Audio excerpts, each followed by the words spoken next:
Melanjutkan proses penyisiran dan penangkapan ular hari berikutnya, Kirayu memulai dari pinggiran tembok yang sangat banyak ilalangnya. Kirayu tidak hanya sendirian, dia didampingi pihak keamanan dari rumah ibadah yang akan melakukan pengembangan bangunan di belakang rumah ibadah tersebut. Proses penyisiran dan penangkapan ular memang proses yang rumit, berbahaya, dan memerlukan keahlian khusus serta ketenangan tinggi. Risiko gigitan, terutama dari jenis berbisa, menuntut penggunaan teknik yang tepat, alat pelindung, dan identifikasi jenis ular untuk menjamin keselamatan pada saat terjun langsung untuk melakukannya. Penyisiran dan penangkapan ular di area berumput tinggi memang berisiko tinggi dan sulit, karena ular mudah berkamuflas, bergerak cepat, dan sulit dideteksi.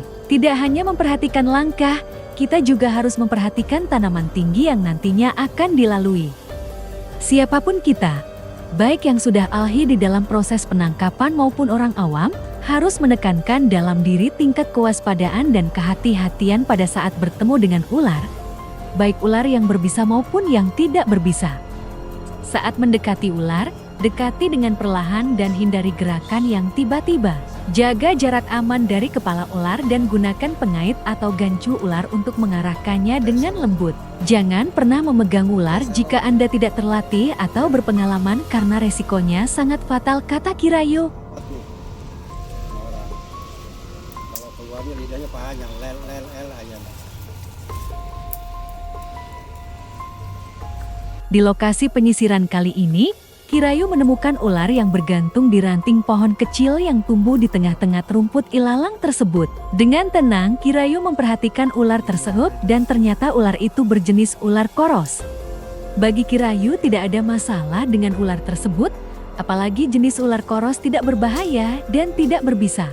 Ular koros adalah sahabat petani yang sangat efektif sebagai pengendali hayati untuk membasmi hama di sawah secara alami.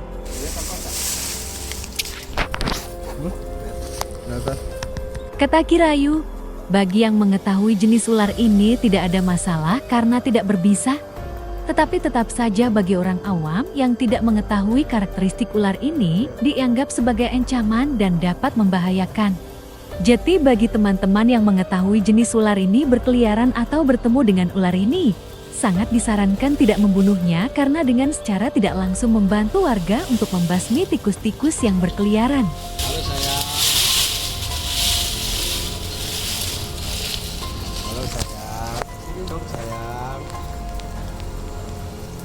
Sayang, kamu pacarku? Kita pacarku, temenku. Temenku ya sini. Jangan atuh. Walaupun gak bisa tetap aja ngagetin. Ngagetin.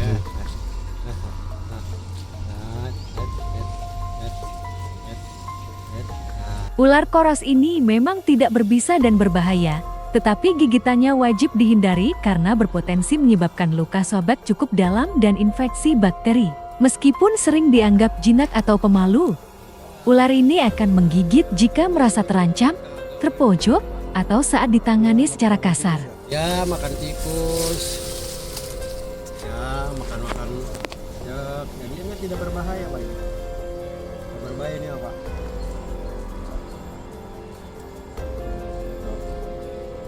Pohon kan. Kalau di persawahan itu di padi nih, Pak. Oh, itu pada biarin ya. Tidak begitu lama kemudian Kirayu dengan lembut mengangkat ular koros tersebut dari ranting pohon dan rencana Kirayu ular koros tersebut akan dilepaskan di daerah perkebunan atau sawah nantinya agar dapat membantu petani dalam membasmi hama. Teman-teman dimanapun berada, proses penyisiran dan penangkapan ular ini akan berlanjut. Jangan sampai ketinggalan video terbaru lanjutannya ya teman, dan jangan lupa like, komen, share, dan subscribe.